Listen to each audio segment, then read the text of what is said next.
Hi, in this tutorial I'm going to show you how to enable developer mode in Windows 11. If you want to enable this option, you need to click right mouse button on icon with a start, and after that you need to go to settings. Now we need to go to the left panel, and here we need to open system settings. Then we need to scroll down and find here something like for developers. These settings are intended for development use only.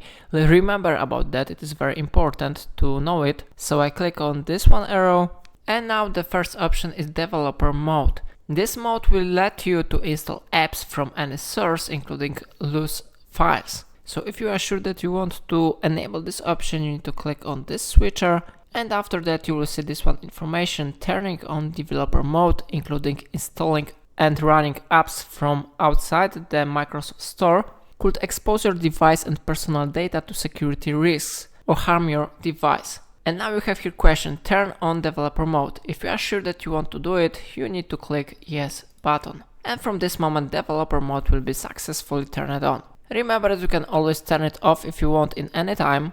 So now I will turn it off, so I click on this white dot, and after that it will be disabled. So it is how it works. If I helped you, remember to like this tutorial and subscribe my channel. Please let me know in comment if it's of your problem.